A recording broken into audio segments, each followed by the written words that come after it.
sa ngayon, medyo tumataas ang presyo po ng palay kasi gawa nung nagkaroon po ng import ban Mm. nung last 3 months ng 2025, naubos po yung ano po yung stocks natin ng imported na bigas nung nakaraang taon. Mm. So nung nangyari po yun ang mga nabibenta po ngayon na bigas karamihan po diyan ay mga lokal.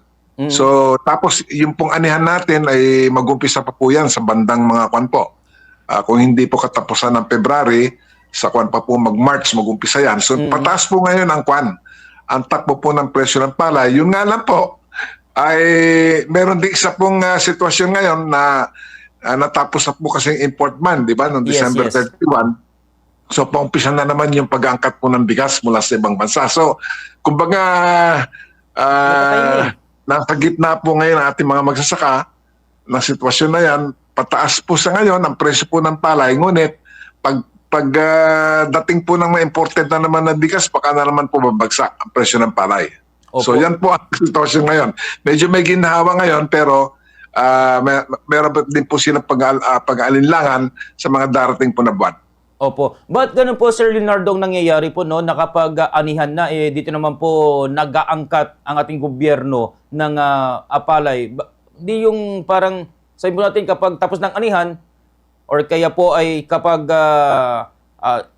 magtatanim pa lang, doon mag-angkat kung may kakulangan. Pero ganun nangyari, pagdating na naman po ng imported, baka, sabi nga po ninyo, maganda ngayon, baka sunod, wala na naman po, Sir Leonardo.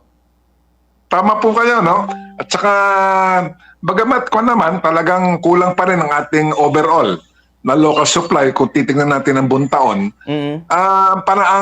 Panawagan po natin mga magsasaka ay dapat ilagay po sa tamang timing. Yes. Ito pong mga pag-angkat po ng portion po ng ating rice requirements, huwag itataon po sa panahon po ng anihan.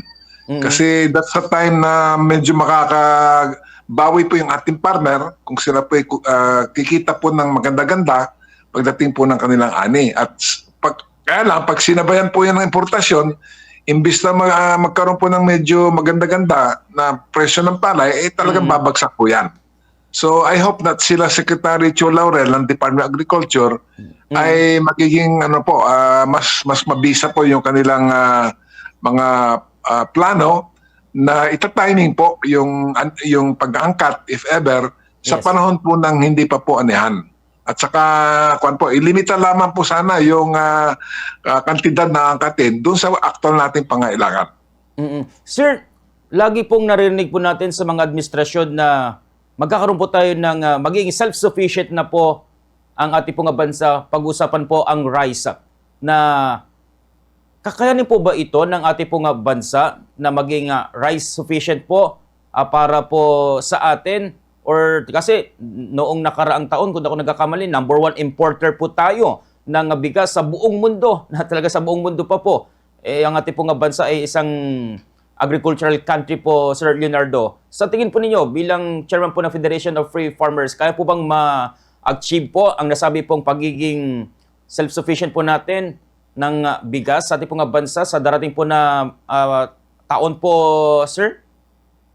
Sa palagay ko, kung ako po'y magiging prangka, bagamat maganda yung layunin, maganda yung panaginip, hanggang dyan lang po muna sa ngayon. Hanggang panaginip po yan.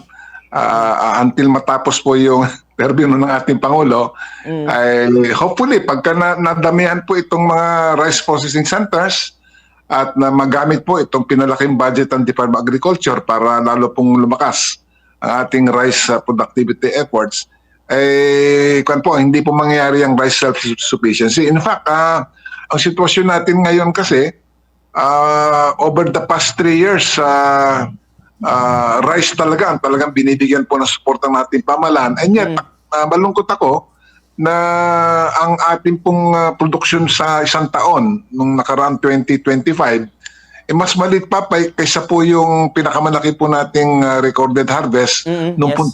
2023.